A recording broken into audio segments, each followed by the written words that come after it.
when I'm playing and I'm just in the moment of just sitting and playing, there's a lot of freedom in my head and melodies. I love when I just play and the first thing that comes to mind just comes out, and it's very liberating.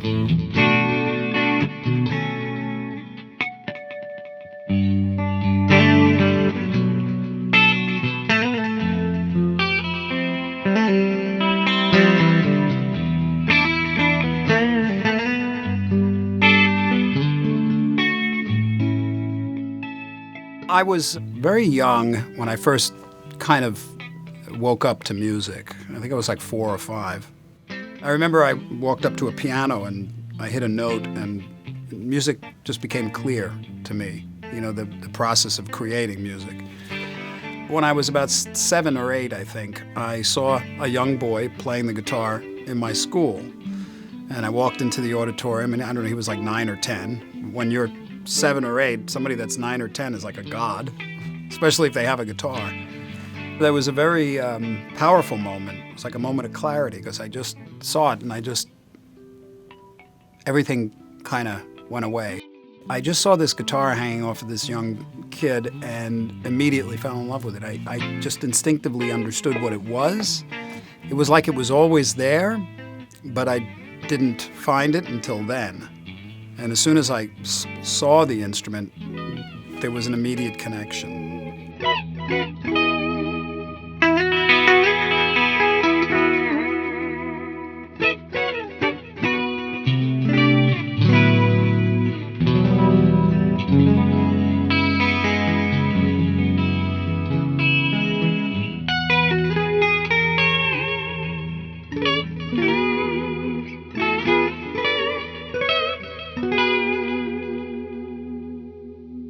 When I was 12, my sister came home with Led Zeppelin II.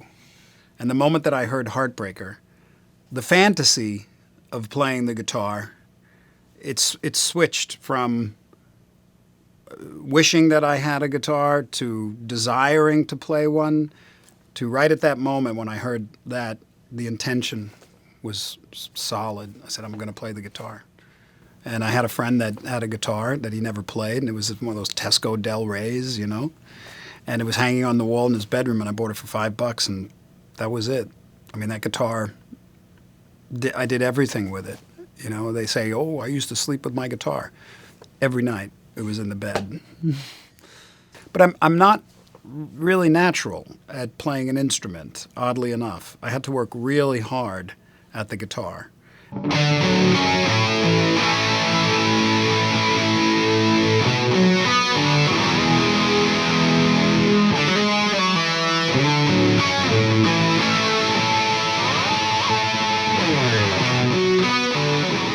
There was a music store in Roosevelt Field, which was the big mall at the time where I lived, and it was called Matthews Music, and I would just go in there and drool, just oogle at all the guitars and all the little accessories and everything. And I was 12 years old, and that's when I bought my first pack of strings, and they were Ernie Ball strings. There were certain things that always represented the higher quality things in the business. A Les Paul, a Strat, DiMarzio pickups, you know what I mean? As a kid, that's like those things have a mystique. And Ernie Ball strings was at the top of that because they were just cool, there was something about them. So that's what I bought. And they were expensive for me because they weren't cheap strings, but I got them anyway. I would save and I'd get them. And the first time I got them, I didn't even know how to put them on. I took them to Joe Satriani and he showed me how to do it.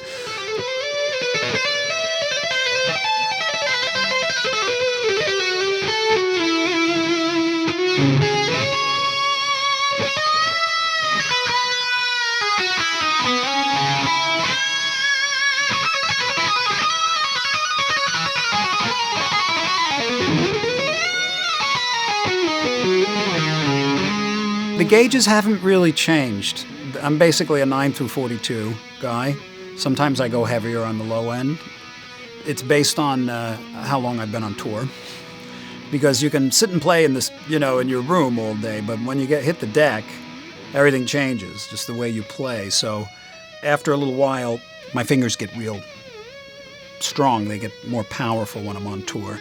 So I like to have a little more fight. So I might move to some heavier lower ends, but I usually stay at the 9s on the top.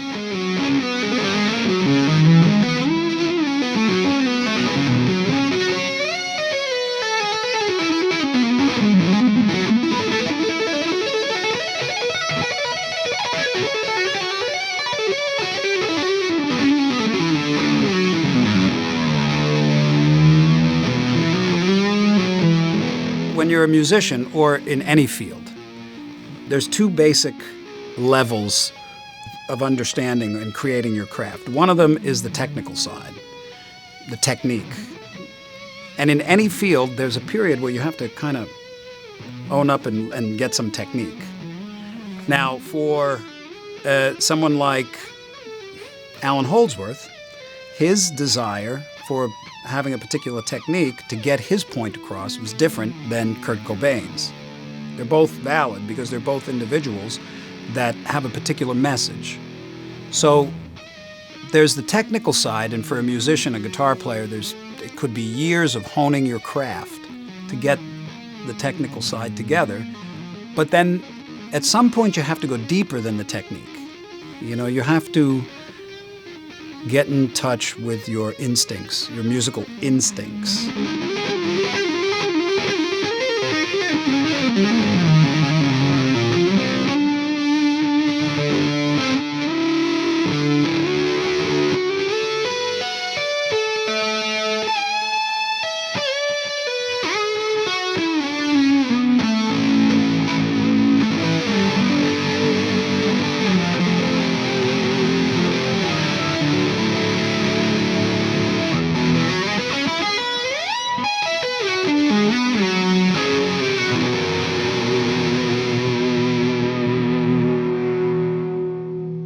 And people say someone like Kurt Cobain wasn't a great guitar player. Well, was he a virtuoso guitar player?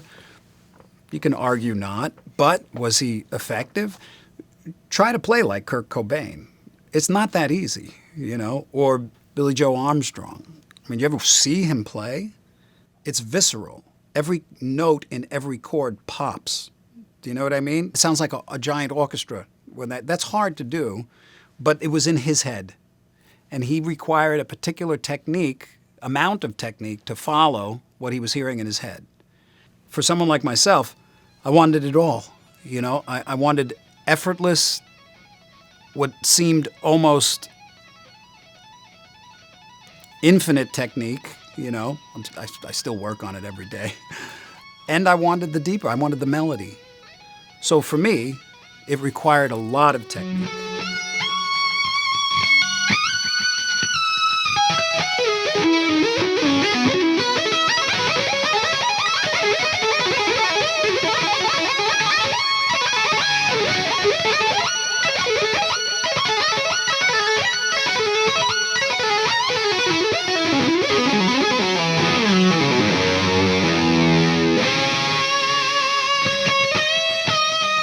I never made a decision to be a musician.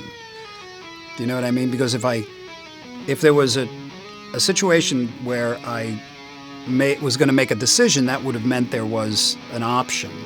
And I never felt like there was an option.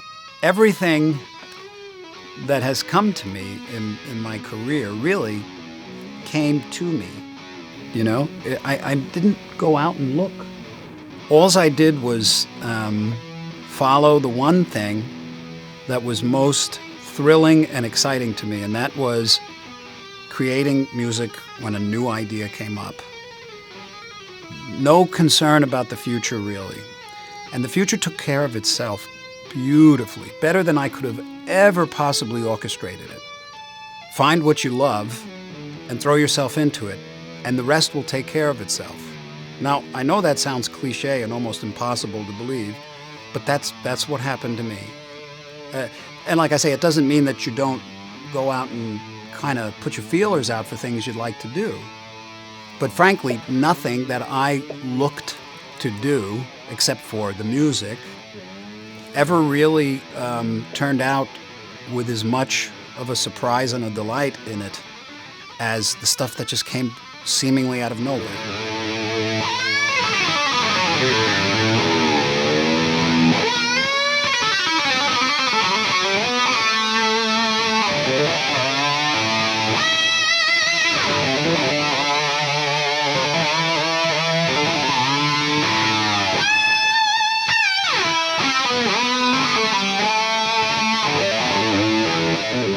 One of the greatest fulfillments that you can experience is when you touch your creative side, and whatever you bring into the world is enjoyable for you. That's very fulfilling. So the guitar has been that for me. Other things too, but the guitar most of all. I've always viewed it as an instrument of infinite creative expression.